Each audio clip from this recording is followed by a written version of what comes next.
నమస్కారం. ధర్మ మార్గం కార్యక్రమానికి స్వాగతం. నేను మీ విజిత. ప్రస్తుతం మనతో పాటు ఉన్నారు వేద పండితులు శ్రీ చిర్రావూరి శ్రీరామ్ శర్మ గారు. ఇప్పుడు వారితో మాట్లాడి మరిన్ని విషయాలు తెలుసుకుందాం. నమస్కారం అండి. నమస్కారం అండి.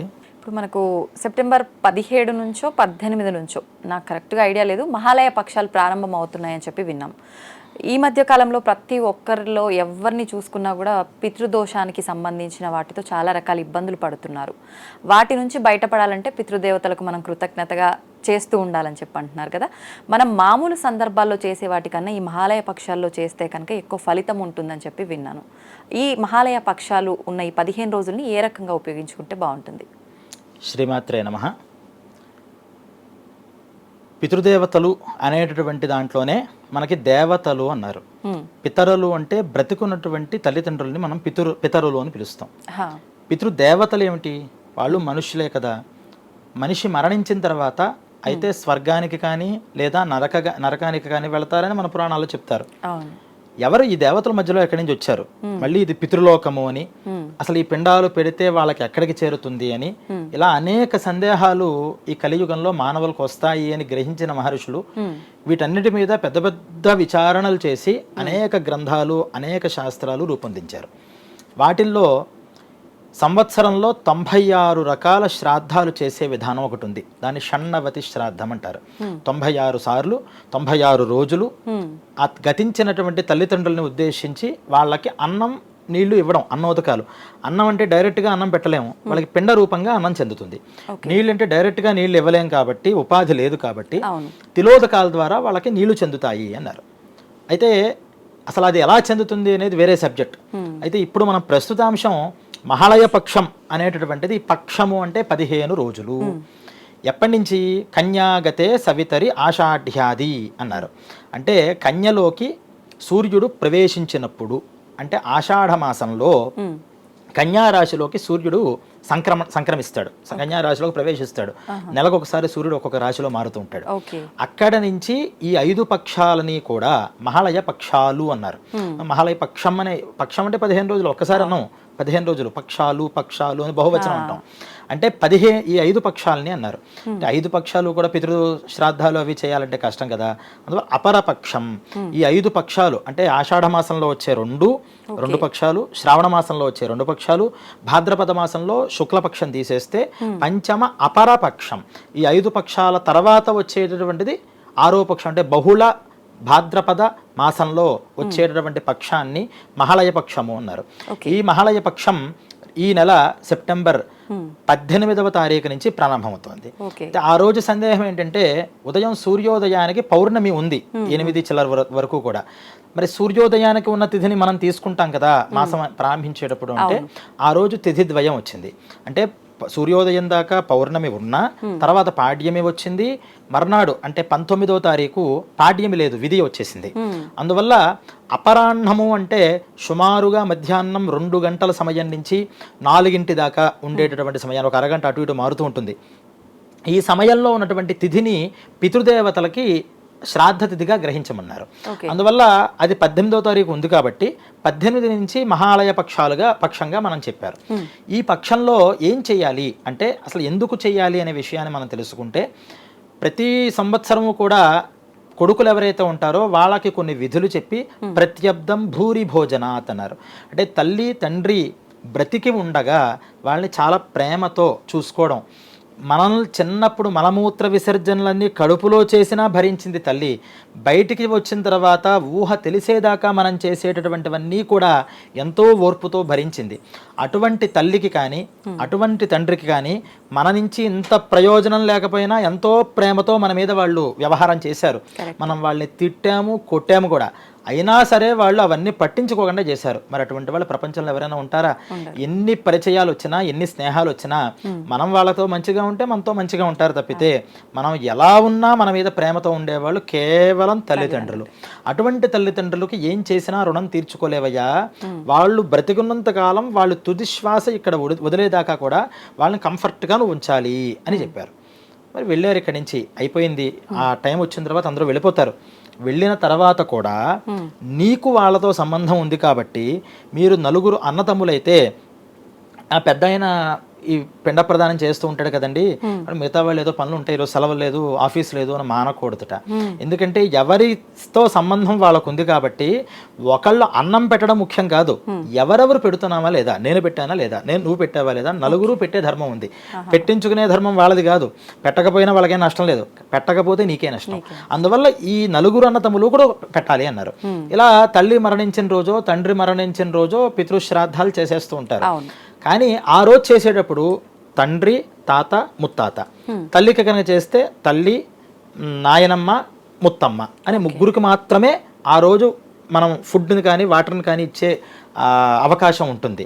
కానీ మనం వాళ్ళు ఒక్కళ్ళే కాదుగా, మనకి మేనమామలు ఉంటారు, అమ్మమ్మ తాతయ్య ఉంటారు, ఆ తాతయ్య పై వాళ్ళు ఉంటారు, బాబాయిలు, పెద్ద తల్లులు, చిన్న తల్లులు, బావమరుదులు, మా పిల్లనిచ్చిన మామగారు, బావమరిది, ఎవరు మా చదువు చెప్పిన గురువులు ఉంటారు, ఎవరో స్నేహం చేశారు, మనకు బాగా స్నేహితుడు, ఎవరో అప్పు ఇచ్చాడు, ఆయన అప్పు ఇవ్వడం వల్లే మనం వ్యాపారం చేసుకుని బాగుపడ్డాం, పాపం ఆయన మరణించారు. మన ఇంట్లో పని చేశారు చాలా మంది, ఆ పని చేసిన వాళ్ళు ఎవరో మరణించారు. ఇలా ఎంతో మంది రుణాలు మనతో ఉంటాయి.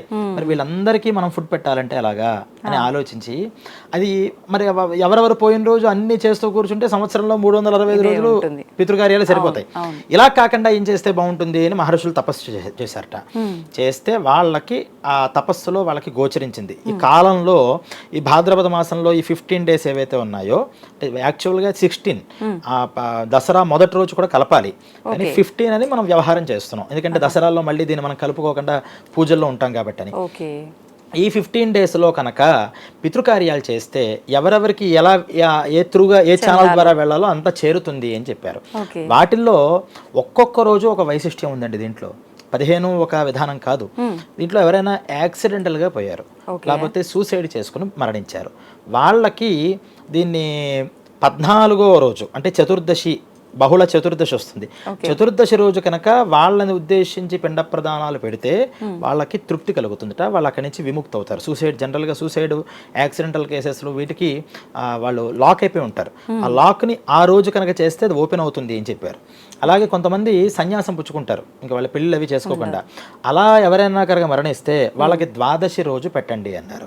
అలా ఒక సర్పాలు ఇవన్నీ మరణించి విషంతో మరణించే వాళ్ళకి ఇలా ఒక్కొక్క రోజు ఒక్కొక్క వాళ్ళకి విశేషంగా చేసుకోవచ్చు అన్నారు. అలా ఎవరైతే తల్లిదండ్రుల యొక్క మృత తిథి అంటే వాళ్ళు మరణించిన తిథి ఉంటుందో ఆ తిథి రోజు కనుక చేసుకోవచ్చు. మాకు అవన్నీ ఐడియా లేవండి, అలాగా ఫస్ట్ రోజు చేసుకో, లేదా సెంటర్ డే అంటే అష్టమి రోజు చేసుకో, లేదా లాస్ట్ డే అమావాస్య రోజు చేసుకో. ఈ 3 రోజుల్లో చేస్తే తల్లి, తండ్రి, తాత, ముత్తాత, లేకపోతే నాయనమ్మ, ముత్తవ్వే కాకుండా వీళ్ళందరూ వస్తారట. మొత్తం అందరికీ కూడా పిండ ప్రదానం చేసి అందరికీ కూడా తిలదర్పణాలు చేసేటటువంటి అవకాశం కలుగుతుంది అని ఈ మహాలయ పక్షాల్లో చెప్పారు. అందరూ పిండ ప్రదానం చేయలేరు, చేయడానికి ప్రయత్నం చేయాలి.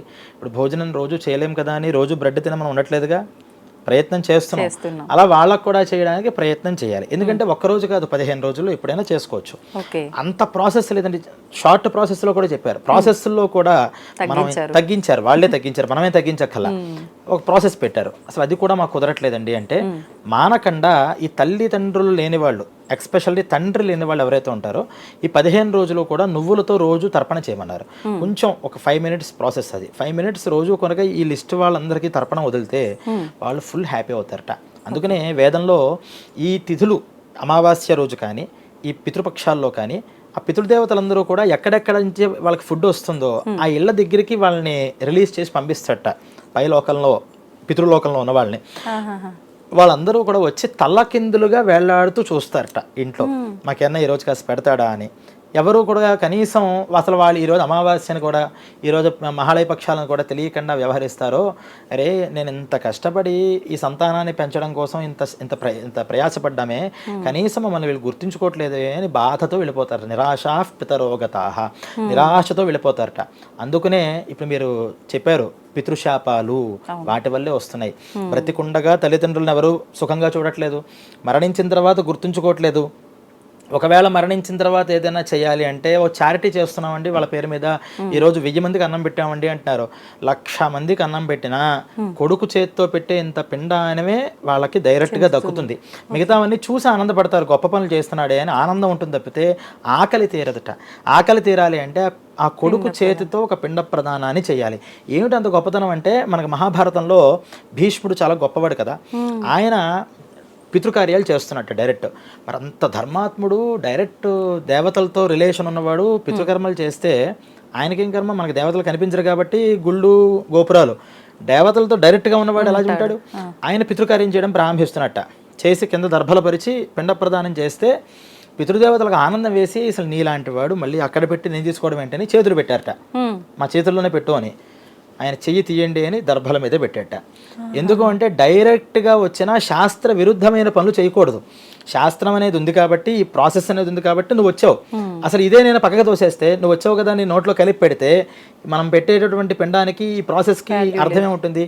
ఇంకా అది చూసి ఇంకా మురిసిపోయారట నాయన, అందుకు నేను ధర్మాత్ముడు అయ్యామని వాళ్ళు పరిపూర్ణంగా ఆశీర్వచనం చేశారు అని.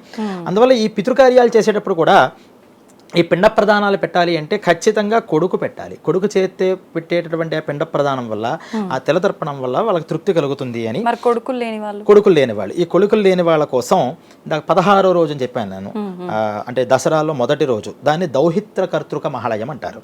ఆ రోజు కొడుకు కనుక లేకపోతే, కూతురే కనుక ఉంటే, కూతురికి పుట్టినటువంటి సంతానం ఎవరైతే ఉన్నారో వాళ్ళు ఆ కర్మని వాళ్ళ కోసం చెయ్యొచ్చు. అంటే అబ్బాయి చేయొచ్చు. ఒకవేళ వాళ్ళు కూడా లేరండి, ఎవరూ లేరు, ఎవరో ఒకళ్ళు మన కోసం, అంటే దానికి మన శాస్త్రంలో పత్ని కుర్యాత్ సుతాభావే పత్నిజభావే సహోదరః అని ఒక లిస్ట్ చెప్పుకుంటూ వచ్చింది. ఒకవేళ డైరెక్ట్గా నీకు సంతానం ఎవరూ లేరు, ఎవరు చేయొచ్చు అంటే భర్తకి భార్య, భార్యకి భర్త, ఎవరికి వాళ్ళు ఆ సంస్కారాలు చేసుకోవచ్చుట. పూర్వయుగాలలో స్త్రీయే సాక్షాత్తు భర్తకి సంస్కారం చేసేది. కానీ ఈ లోకంలో ఇప్పుడున్న రోజుల్లో అలా స్త్రీలు డైరెక్ట్గా చేయడంలో మనస్సుకి అది సరిపోక అలా వెళ్ళలేక వేరే వాళ్ళు చేయడం వచ్చింది. ఒకవేళ వాళ్ళు లేదు, తమ్ముళ్ళు చేయొచ్చు, తమ్ముళ్ళు కూడా లేదు, తమ్ముళ్ళు కొడుకులు చేయొచ్చు. ఇలా చేయగలిగే వాళ్ళు ఎవరో ఒకళ్ళు ఉంటారు. అసలు ఎవరూ లేకపోయినా మన వంశంలో ఎవరో ఒకళ్ళు ఉంటారుగా, ఎవరో ఒకళ్ళైనా సరే ఆ బ్లడ్ రిలేషన్ వాళ్ళు కనుక చేస్తే, అంటే ఫర్ ఎగ్జాంపుల్ ఒక మనిషి ఈ కర్మని కనుక చేస్తే వాళ్ళు చెప్తారు ఏకేచ అస్మత్కులే జాతాహ అపుత్ర గోత్రిణోమృతాహ అని. మా వంశంలో, కులము అంటే మా వంశంలో ఎవరైతే పుట్టారో వాళ్ళ పాపం సంతానం లేక, పెళ్ళిళ్ళు లేక మరణించిన వాళ్ళు ఉంటారో వాళ్ళందరికీ కూడా ఈ పిండం చెందుగాక. అలాగే కాదు, మా గృహాలలో కానీ, మా పూర్వీకుల గృహాలలో కానీ ఎవరైతే మాకు హెల్ప్ చేశారో, ఎవరైతే మాకు సర్వ్ చేశారు, అంటే పూర్వం పొలాలు ఉండేవి, ఆ పొలం దగ్గర పనిచేసేవారు, ఇళ్ళు ఉండేవి, ఇళ్లలో పనిచేసేవారు, ఈ పనిచేసినటువంటి సర్వెంట్స్ కానీ, మేడ్స్ కానీ ఎవరైతే ఉన్నారో వీళ్ళందరికీ కూడా మా గృహంలో పుట్టిన వాళ్ళందరికీ కూడా ఈ పిండం వల్ల వాళ్ళకి తృప్తి కలుగుగాక అని వాళ్ళకి కూడా తృప్తి కలిగేటటువంటి ప్రక్రియ ఈ మహాలయ ప్రక్రియ. అందువల్ల ఈ మహాలయాల్లో చేసేటటువంటి దానికి చాలా వైశిష్ట్యం ఉంటుంది. ఎవరైతే ఈ పితృశాపాలతో గురవుతున్నారో వాళ్ళకి మనకి కనిపిస్తే కొన్ని లక్షణాలు. అశాంతి, ఎన్ని ఉన్నా లోపల ఏదో తెలియని అశాంతి, ఒక శాంతిగా వాళ్ళు ఉండలేకపోతున్నారు అంటే ఖచ్చితంగా ఒక పాపం బలంగా వాడిని ఇబ్బంది పెడుతోంది అని. దాన్ని రిలీజ్ చేసుకోవాలి అనుకుంటే అసలు అదేంటో తెలుసుకుని కొంచెం పశ్చాత్తాపడాలి. అరే మనం ఏ జన్మలో ఏం చేసామో, ఎందుకు ఈ బాధ కలుగుతోంది అని ఎప్పుడైతే వాడికి ఒక రియలైజేషన్ వచ్చిందో సగం పాపం పోతుందిట. ఇంకో పాపం ఇప్పుడు ఎలా ఉండాలో అలా ఉంటే ఇంకోటి కూడా పోతుంది. రెండోది సంతానం కలగట్లేదు, దానికోసం మనం చాలా ఇబ్బందులు పడుతున్నాం అని ఎన్నో పూజలు చేస్తారు, దానికోసం రకరకాల పూజలు అంటారు. ఆ పూజలు ఏదంటే పాపం వాళ్ళ కష్టాల్లో ఉంటారు, వాళ్ళు ఏదంటే చేస్తారు. కానీ పూజల వల్ల, పునస్కారాల వల్ల వరాలు వెంటనే రావు. మన దోష నివృత్తి అయినప్పుడే మనం చేసే పూజ ఫలిస్తుంది. అంటే మనం బురదలో దిగి వచ్చామండి, పెర్ఫ్యూమ్ కొట్టేస్తే సరిపోయిందా? కొంతసేపు వస్తుంది మళ్ళీ వాసన, అంతే. ఫస్ట్ క్లీన్ చేయాలి, క్లీన్ చేసిన తర్వాత పర్ఫ్యూమ్. అలా అరిష్ట ప్రాయశ్చిత కర్మలు అంటారు వీటిని, ప్రాయశ్చిత కర్మలు చేసుకోవాలి. అప్పుడు పూజా కర్మలు చేసుకుంటే ఫలితాలు వస్తాయి. అలా సంతాన ప్రతిబంధకాలు ఉన్నాయి అంటే ఖచ్చితంగా వాళ్ళ ఇళ్లలో ఈ పితృ శాపం అనేది గట్టిగా ఉంటుంటుంది.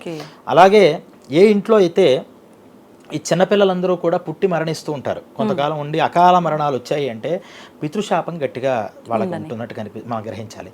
వీళ్ళందరూ కూడా ఈ పితృపక్షాలలో సరే మాకు ఇదంతా కుదరట్లేదండి, మాకు ఇవన్నీ ఉండడం కూడా మాకు సింపుల్గా ఏదైనా చేసేలా చెప్పండి అన్నప్పుడు కూడా రాత్రిపూట మా అమ్మ నాన్న మరణించారు, వాళ్ళు తృప్తి కలగాలి అని వీళ్ళు రాత్రి భుజించకుండా ఉండాలట. అంటే ఈ 15 రోజులు మరి అదే ఒప్పుకుంటారా అండి? తల్లి తింటే ఇష్టపడుతుందా, తిండి మానేస్తే ఇష్టపడుతుందా? ఏ తల్లి అయినా సరే తినరా నువ్వు అంటుంది. మళ్ళీ వారు మరణించిన తర్వాత ఏమో రాత్రి తినకుండా ఉంటే వాళ్ళకి తృప్తి అంటున్నావు ఏంటని అంటాం. అవును, ప్రశ్న వస్తుంది. అయితే దీనికి ఏం చెప్పారంటే రాత్రిపూట సమయాలలో రాత్రి సమయం అనేది ఏదైతే ఉందో అది పితృదేవతలకి కనిపించిన సమయం. పొగటి సమయమే వాళ్ళకి కనిపిస్తుంది, అందుకని అపరాహ్న సమయం, ఆ సమయంలోనే వాళ్ళకి డైరెక్ట్గా విజన్ అనేది ఉంటుంది. సూర్యాస్తమయం తర్వాత వెళ్ళిపోతూ ఉంటారు, వాళ్ళు ఉండరు. వాళ్ళని ఉద్దేశించి మా నాన్న కోసం మా అమ్మ కోసం ఈరోజు నేను ఈ పితృకార్యాన్ని చేశాను ఎందుకు భోజనం చేయట్లేదు అంటే ఈరోజు మా పితృకార్యం చేశామండి అంటాం. ఈ చేశాను అనే ఇంటెన్షన్తో ఉండడం వల్ల ఆ లోకంలో వాళ్ళు మా అబ్బాయి అక్కడ దాకా పయనించి ఇక్కడ వాళ్ళు వచ్చి ఆ రోజు పిండ ప్రదానాలు స్వీకరించి వెళ్ళి మా పిల్లలు మా కోసం దీన్ని చేశారు అని ఈ కనెక్షన్ వల్ల వాళ్ళకి ఆ జ్ఞప్తి ఉంటుందట. అందువల్ల రాత్రిళ్ళు భుజించకుండా ఉండడం. రాత్రిళ్ళు సరే రాత్రి మేము అంతా తినకుండా ఉండలేమండి అంటే అన్నం తినకుండా అల్పాహారంగా తీసుకుని ఉండగలగడం. ఈ 15-16 రోజులు కూడా నిషిద్ధమైనటువంటి వస్తువుల్ని తీసుకోకుండా, అంటే నాన్ వెజిటేరియన్ కానీ లేకపోతే ఆనియన్ గార్లిక్ కానీ తీసుకోకుండా పవిత్రంగా ఉండడం అనేది చేస్తే కనుక ప్రతిరోజు వాళ్ళ తినేటటువంటి ఫుడ్లో కొంత భాగాన్ని తీసి బయట కాకుల రూపంగా పక్షుల రూపంగా పితృదేవతలు వస్తున్నారు అని భావన చేసి వాళ్ళకి ఫుడ్ పెట్టడం వల్ల కూడా ఏదో ఒక్కరోజు మాత్రం ఒక సండేనో ఎప్పుడు ఉంటుంది, ఒక పావు గంట 20 నిమిషాలు తర్పణ చేయడం. ఆ తర్పణ కనుక చేసినట్లయితే 15 days పితృశ్రాద్ధం చేస్తే ఎటువంటి ఫలితం వస్తుందో అటువంటి ఫలితం వస్తుంది. అందువల్ల ఈ మహాలయ పక్షాలు సాధారణంగా సంవత్సరం ఒకసారే వస్తాయి. వాటిని మిస్ కాకుండా పితృదోషం ఉన్నవాళ్ళు కానీ లేదు అనుకున్నా ఇప్పుడు మనం తెలియక ఇవన్నీ చేయడం వల్ల ఏమవుతుందంటే నెక్స్ట్ జనరేషన్కి మళ్ళీ పితృదోషాలు వస్తాయి.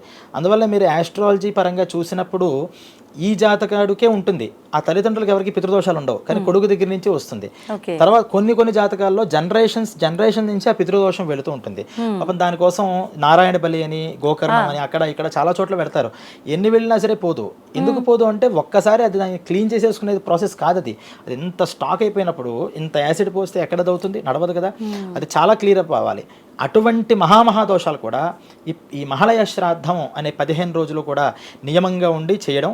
15 రోజులు కుదరకపోతే 15 రోజులు రాత్రి భోజన నిషేధం అని పెట్టుకుని ఒక్కరోజైనా సరే వాళ్ళని ఉద్దేశించి ఆ తర్పణాలైనా సరే కనీసం చేసినట్లయితే వాళ్ళకి పితృదేవతల అనుగ్రహం సంపూర్ణంగా కలుగుతుంది. ఎప్పుడైతే పితృదేవతల అనుగ్రహం కలిగిందో పిల్లలు వంశాభివృద్ధి కలుగుతుంది.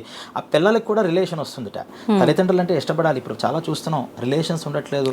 ఒక ఆవిడైతే వాళ్ళ మామగారు పోతే ఆ పిల్లాడు అసలు కనీసం ఏ స్పందన లేదు, కూర్చుని వీడియో గేమ్ ఆడుకుంటున్నట్ట. షాక్ అయింది. ఒక గ్రాండ్ ఫాదర్ పోతే ఎంత ఇబ్బంది పడతారో, ఎంత అటాచ్మెంట్ ఉంటుంది. ఏంటంటే ఒక మెకానికల్ లైఫ్ అయిపోయింది అందరికీ కూడా. అంటే ఇటువంటి స్పందనలు మనిషిలో రావాలి అంటే ఖచ్చితంగా పితృదేవతల అనుగ్రహం కావాలి. అందుకని ఈ రోజుల్లో ఆ పితృదేవతల అనుగ్రహం రావాలి అంటే ఈ మహాలయ పక్షాల్లో చేయడమే చక్కటి విధానం. ఎందుకంటే సంవత్సరంలో చేసే తల్లి తండ్రి తిథుల్లో కూడా చేయని వాళ్ళు చాలా మంది ఉన్నారు. చాలా మందికి ఏంటంటే మన పల్లెటూరులో సంప్రదాయం చూస్తే ఆ తిథులు గుర్తుండవు. అందుకని వాళ్ళు ఏం చేస్తారంటే సంక్రమణం అని సంక్రాంతి రోజు పెద్దలకి మేము పెట్టుకుంటాము అని పెట్టేసుకుంటారు. కొన్ని ప్రాంతాలలో మహాశివరాత్రి మునుపు పెట్టేసుకుంటారు. అయితే ఆ రోజులు పెట్టితే వాళ్ళకి డైరెక్ట్ గా చెందుతుందా అంటే చెందకపోవచ్చు. శాస్త్రత మరణించిన తిథి డేట్ కూడా కాదు, ఆ తిథిని ఉద్దేశం చేసినప్పుడే ఆ రోజే వాళ్ళకి లింక్ అవుతుంది. ఎలాగా మన అకౌంటే బ్యాంక్, మన డబ్బులే దాంట్లో ఉన్నాయి. నేను ఆదివారం డోర్ కొట్టి లోపలికి వెళ్ళి నేను డబ్బులు తీసుకుంటా అంటే కుదురుతుందా? కుదరదు. సరే మిగతా రోజుల్లో కూడా నేను 4 తర్వాత వెళ్ళి నాకు ఇవ్వండి అంటే ఇస్తారా? నా డబ్బులే కదా, నేను మీ దగ్గరే పెట్టాను కదా అంటే వాదిస్తే కుదరదు. కొన్ని రూల్స్ ఉన్నాయి. సర్టైన్ డేస్ లో అక్కడ వెళ్ళినప్పుడు డీడీ అంటే ఇప్పుడే ఈ సమయంలోనే వెళ్ళాలి. అలాగైతే రూల్స్ పెట్టారు. ఈ పిండాలు కానీ ఈ ఉదకం కానీ వాళ్ళకి చేరాలి అంటే సర్టైన్ డేస్లో ఇప్పుడు ఎవరో వెళ్ళి అక్కడికి వెళ్ళి ఇస్తే అలా ఎవరో నా కోసం పెట్టారంటే కుదరదు. ఆ బ్లడ్ రిలేషన్లో ఎవరెవరు పెట్టాలో ఒక ప్రాసెస్ అంతా చెప్పారు. దాన్ని అనుసరించి కనుక చేసినట్లయితే పితృదేవతలకి ఖచ్చితంగా వాళ్ళ అనుగ్రహం కలుగుతుంది. ఆ అనుగ్రహం కలిగితే ఈ సంవత్సరంలో అక్కడ ఇలా పెట్టకపోయినా ఆ డేట్స్లో మనం వాళ్ళు చేయలేకపోయినా అవన్నీ కూడా ఇప్పుడు కవర్ అవుతాయి. అందువల్ల పితృపక్షం అనేది చాలా విశేషం. అందువల్ల అందరూ కూడా రేపు సెప్టెంబర్ 18వ తారీఖు నుంచి ప్రారంభమయ్యి దసరా మొదటి రోజు వరకు, అంటే దసరా ముందర అమావాస్య, సర్వామావాస్య అంటారు, ఆ రోజు వరకు కూడా పితృదేవతలకి ఆరాధన చేసి వాళ్ళ అనుగ్రహాన్ని పొందితే అన్ని దేవతలు ఆటోమేటిక్గా అనుగ్రహిస్తారట. ఎందుకంటే దేవతలకి మనం పూజ చెయ్యాలి, చెయ్యకపోతే నిన్ను శపిస్తాను అని ఏ దేవత అండు. మనకి ఇష్టమైతే మనం పూజ చేయాలి, ఆయనకి ఇష్టమైతే ఆయన ఫలితం ఇస్తాడు. కానీ పితృదేవతలు మనకి ఈ రక్త మాంసాలు ఇచ్చారు కాబట్టి వాళ్ళని ఖచ్చితంగా వాళ్ళని తృప్తిపరచాలి. ఇది నేను చెయ్యకపోతే దీనివల్ల వచ్చే ఇబ్బందులు వేరు. అంటే మీరు రోజు గణపతి పూజ చేయకపోతే గణపతి వచ్చి కొట్టడు.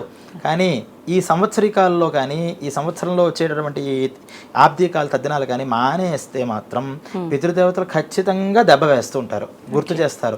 వాళ్ళకి ఆకలి దెబ్బకలు వీళ్ళు పెట్టేటటువంటి వాటి మీదే బేస్ అయి ఉన్నారు. ఇవి ఎవరైతే పెడతారో వాళ్ళని సంపూర్ణంగా నిండు మనస్సుతో వాళ్ళని అనుగ్రహించి, అందుకనే ఈ పితృక్రియలు చేసేటటువంటి కుటుంబాలలో డబ్బు లేకపోవచ్చు కానీ అన్యోన్యత బాగుంటుంది, సుఖం బాగుంటుంది, ఆరోగ్యాలు ముందర బాగుంటాయి. ఆరోగ్య సమస్యలన్నీ కూడా పితృదేవతల శాపాల వల్లే వస్తూ ఉంటాయి. అందువల్ల అందరూ కూడా ఈ మహాలయ పక్షాల్లో చక్కగా వాళ్ళు వినియోగం చేసుకుని పితృదేవతల అనుగ్రహాన్ని పొందవలసిందిగా అందరినీ కూడా మరీ మరీ కోరుతున్నాం. అయితే ఇప్పుడు మీరు ఇందాక అన్నారు, మనం వదిలే తర్పణాలు పెట్టే పిండాల వల్లనే వాళ్ళు తృప్తి చెందుతారు, అవే వాళ్ళకు చేరుకుంటాయి కూడా అని. కానీ చాలామంది వాళ్ళకి నచ్చిన ఐటమ్స్ వండి పెట్టడం వరకే చేస్తుంటారు, అవి వాళ్ళకి చెందవా? అయితే చెందుతాయి. ఇది ఎలాగంటే మెయిన్గా పెట్టేటటువంటి పిండం, అంటే పిండ రూపంగా ఇంత పరిమాణంలో ఈ ప్రాసెస్లో చేయాలి అనేటటువంటి పిండ రూపంగా ఒక భాగంలో ఉన్నటువంటి పితృదేవతలకు చెందుతుందట. అంటే మరణించిన వాళ్ళు మరణించి స్వర్గంలో కానీ నరకంలో కానీ ఉంటే మళ్ళీ ఇక్కడ ఎలా పుడతారు? మళ్ళీ మనం ఏమంటాం, పుట్టిన వాళ్ళు గిట్టక మానదు, మరణించిన వాళ్ళు మళ్ళీ పుట్టక మానదు అని చెప్తుంటాం కదా. మరి ఎక్కడికి ఎలా పుడతారు? అసలు స్వర్గంలో నరకంలో మొత్తం పుణ్యం పాపం అనుభవించేస్తే మళ్ళీ ఇక్కడ పుట్టాల్సిన అవసరం ఏంటి? అంటే ఇక్కడి నుంచి పుట్టిన వాళ్ళు వాళ్ళ పుణ్యము పాపము చాలా ఉంటుంది. ఇంకో జన్మ ఎత్తడానికి ఎంత పుణ్యం ఎంత పాపం ఆ బ్యాగ్లో క్లియర్ చేయాలో అంత మాత్రమే క్లియర్ చేసుకుని మళ్ళీ జన్మ ఎత్తుతారు ఇక్కడికి. జన్మ ఎత్తిన తర్వాత కొంతమంది ఏమంటే ఒక పుణ్యానికి 10 రోజుల్లో తిరిగి పుట్టచ్చు, ఒకడు గంటలో తిరిగి పుట్టచ్చు, ఇంకోడు 100 ఏళ్ళు పట్టచ్చు. ఎవడి పుణ్య పాపాలు ఎంత ఉన్నాయి అనే దాని మీద బేరీజ్ అయి ఉంటుంది. అయితే ఇక్కడ పుట్టాడు, ఒక రోజులో పుట్టేశాడు అనుకోండి ఒకడు, కానీ ఆ కొడుకేమో మళ్ళీ పిండ ప్రదానం చేస్తున్నాడు. ఈయన పితృలోకంలో లేడు కదా, ఈయనకి ఎలా వెళుతుంది అంటే ఆ వేదంలోనే ఎవరెవరు ఏ ఏ జన్మలు ఎత్తారో ఆయా జన్మలలో వాళ్ళకి ఏ ఆహారం కావాలో ఆ ఆహారం కింద ఇది మారుతూ ఉంటుందిట. అంటే ఈ రోజు మనం భోజనం చేశాము అంటే ఏదో జన్మలో మనం ఏదో జన్మెత్తాము, ఆ వంశంలో ఉన్నవాడు ఎవడో ఆ రోజు మనకి ఫుడ్ పెడితే ఈ రోజు ఫుడ్ మనకు వస్తుంది. ఈ రోజు బాగా వర్క్ ప్రెషర్ అయింది, క్యారేజ్లో ఫుడ్ ఉంటుంది, మనం తినం, మనకి ఈ రోజు ప్రాప్తం లేదంటాం. అంటే ఆ రోజు ఎవరో మనకి చేయాల్సిన వాళ్ళు చేయలేదు, మనకు అందలేదు. ఇది ప్రాసెస్ నడుస్తూనే ఉంటుంది. అందుకని ఇక్కడ అంశ రూపంలో ఇప్పుడు మీరు అయినా సరే నేనైనా సరే ఇక్కడ మనం ఉంటున్నటువంటి ఈ జీవాత్మ చిన్న అంశ మాత్రమే ఇక్కడ ఉంది. ఇంకో అంశ ఆయా లోకాలలో పుణ్యపాపాలని అనుభవిస్తుంది అని నిరూపణ చేశారు. అంటే ఫుల్ మనం ఇప్పుడు ఈ పేరు పెట్టుకున్నటువంటి విజిత అనేటటువంటి పేరుతో ఉన్నది మాత్రమే విజిత కాదు, దీంట్లో సోల్లో ఒక పార్ట్ ఇక్కడ ఉంది, ఇంకో పార్ట్ సంథింగ్ ఏదో లోకంలో ఉంది. ఇది ఎలా మనకు కనిపిస్తుంది అంటే కళల రూపంలో.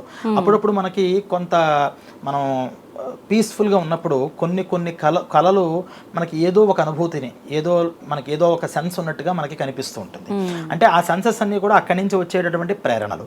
అందువల్ల ప్రతిరోజు కూడా నిద్రిస్తున్నప్పుడు ఆ జీవి పరిపూర్ణంగా అక్కడ కలిసి మళ్ళీ మెలుకునేటప్పుడు ఇక్కడ ఆత్మరూపంగా మళ్ళీ వస్తుంటాడని కూడా కొన్ని పురాణాల్లో వర్ణిస్తారు. అంటే ఇప్పుడు ఆయా లోకాల్లో ఎవరైతే పితృదేవతలు ఉన్నారో వాళ్ళు అక్కడే ఉన్నారు, వాళ్ళకి ఇక్కడ పెట్టేటటువంటి ఫుడ్ అంతా కూడా పిండ రూపంగా వాళ్ళకి చెందుతూ ఉంటుందట. అందుకనే పిండం పెట్టడమే కాదు, స్వయం పాకం ఇవ్వండి అంటారు. బ్రాహ్మణ రూపంగా కొంత ఇమ్మంటారు, అగ్నిహోత్ర రూపంగా కొంత ఇమ్మంటారు. ఇప్పుడు ఈ ఇచ్చే వాటిల్లో కూడా కొన్ని ద్రవ్యాలు చెప్పారు. వాటిల్లో మరి ఒక ఆయనకేమో క్యాబేజీ బాగా ఇష్టం, కానీ క్యాబేజీ ఏమో ఆ శ్రాద్ధంలో నిషేధం చేశారు, పనికిరాదు అన్నారు. మరి మన ఆయనకి ఇష్టం కదండి అంటే అందుకని ఆయనకి ఇష్టమైన పదార్థాలు ఏవైతే ఉంటాయో అవి కాకులకి పెట్టమన్నారు. అందుకని ఆ రోజు నేను చెప్పాను కదా, భోజనం చేసేటటువంటి పదార్థాల్లో ఇష్టమైనటువంటి పదార్థాలను పెట్టి వాటిని కనుక కాకుల రూపంగా పెడితే పశుపక్ష్యాది రూపంగా కూడా అవి వచ్చి తింటాయి, ఆ ఆహారాన్ని స్వీకరిస్తాయి. డైరెక్ట్ గా పిండాన్ని తీసుకెళ్లే రూపం వేరు, పశువు పక్ష్యాది రూపంగా వచ్చి భుజించి వెళ్లే రూపం వేరు, నీళ్లతో వచ్చి వెళ్లే రూపం వేరు. అలాగే వాటిల్లో దర్భల్ని వాటిని పైన వేస్తారు. పిండాలు పెట్టి పిండాలు పైన కూడా కొంత కొంత ద్రవ్యాన్ని మళ్ళీ ఈ పిండినో వాటినో వేస్తారు. ఇవి తినేవాళ్ళు వేరు. అలా ఒక శ్రాద్ధం అనేది జరిగింది అంటే దగ్గర 101 101 కులాలు అంటే సమూహాలకి ఫుడ్ వెళుతుందిట. అంత గొప్పగా చెప్పారు. శతమేకోత్తరం అని ఒక్క 101 ఎవరైతే వాళ్ళ కమ్యూనిటీస్ ఉన్నాయో అక్కడక్కడ అంటే ఇదో గ్రూప్ అదో గ్రూప్ అని ఇటువంటి గ్రూప్స్ అందరికీ కూడా ఒక శ్రాద్ధం వల్ల వెళుతుంది అని. అందువల్ల వాళ్ళకి ఇష్టమైన పదార్థాలు పెట్టడం వల్ల వాళ్ళు ఆరూపంగా వచ్చి దాన్ని భావన చేస్తారు. ఇష్టమైన పని చేయమన్నారు. అందుకనే ఈ శ్రాద్ధాలు అవి కూడా పెట్టినప్పుడు కూడా మా నాయన గారికి వాళ్ళ అమ్మాయి అంటే బాగా ఇష్టమని, అమ్మాయి నువ్వు ఫస్ట్ అక్కడ పెట్టు అంటారు. అంటే అది చూడడం వల్ల ఒక ఆనందం వాళ్ళలో కలుగుతుంది. మా నాన్నకి ఈ రోజు ఫలానా పని అంటే ఇష్టమని ఆ పని ఆ రోజు చేస్తుంటారు. ఆయన ఏవి ఇష్టమైతే అవి చేస్తూ ఉంటారు. ఆ ఇష్టం వల్ల కూడా ఒక రూపంలో వాళ్ళకి అనుగ్రహం అనేది కలుగుతుంటుంది. ఓకే, నిజంగా చాలా డీటెయిలింగ్గా ఎక్స్ప్లెయిన్ చేశారండి. ఇది వీడియో కనుక చూస్తే మాత్రం పెట్టడం ఎవ్వరూ మానరు. పితృదేవతలకు చేయాల్సిన కార్యక్రమాలు ఎవ్వరూ ఆపరు. ధన్యవాదాలండి. ధన్యవాదాలు.